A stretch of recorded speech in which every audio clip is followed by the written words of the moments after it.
جھوٹ اور سچ کے متعلق یہ ہمارا دوسرا ویڈیو ہے. پہلا ویڈیو آپ ضرور دیکھیں. قرآن کریم میں اللہ نے فرمایا یا ایھا الذین آمنوا اتقوا اللہ وکونوا مع الصادقین. اے ایمان والو اللہ سے ڈرو اور سچ بولنے والوں کے ساتھ رہو.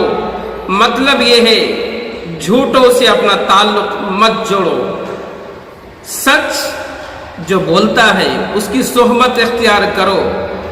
اور فرمایا فَأُولَٰئِكَ مَعَ الَّذِينَ أَنْعَمَ اللَّهُ عَلَيْهِم مِّنَ النَّبِيِّينَ وَالصِّدِّيقِينَ وَالشُّهَدَاءِ وَالصَّالِحِينَ کہ اللہ تعالیٰ ان لوگوں پر انعام نازل کرتا ہے.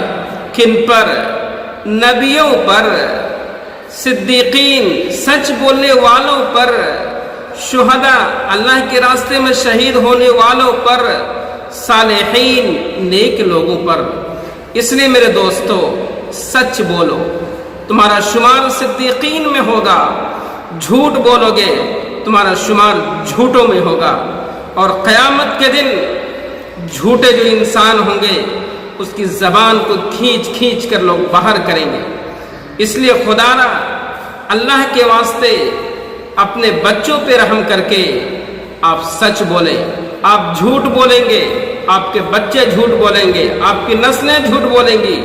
اور جھوٹ کی کمائی جو انسان کھاتا ہے اور بچوں کو کھلاتا ہے اس کی نسل برباد ہو جاتی ہے. وہ خود برباد ہوتا ہے، اس کی نسل بھی برباد ہو جاتی ہے.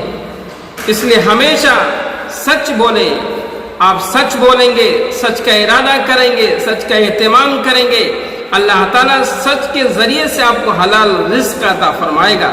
اگر آپ جھوٹ بولیں گے، جھوٹ کا ارادہ کریں گے، جھوٹ پہ عمل کریں گے تو جھوٹے راستے سے آپ کو رزق ملے گا جو آپ کے چہرے پر نور نہیں ہوگی بلکہ شیطان کی مار اور پھٹکار ہوگی.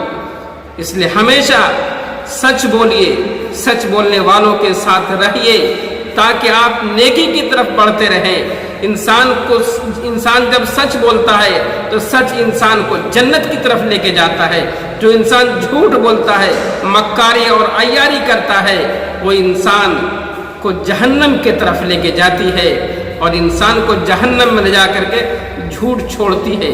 اس لیے میرے دوستو نبی کی امت ہے، جس نبی کی امت میں آنے کے لیے نبیوں نے، رسولوں نے خود خواہش ظاہر کی. اللہ نے ہم لوگوں کو اپنے نبی کا امتی بنا کر کے بھیجا ہے. ان کا خیال رکھیں اور سچ بولیں.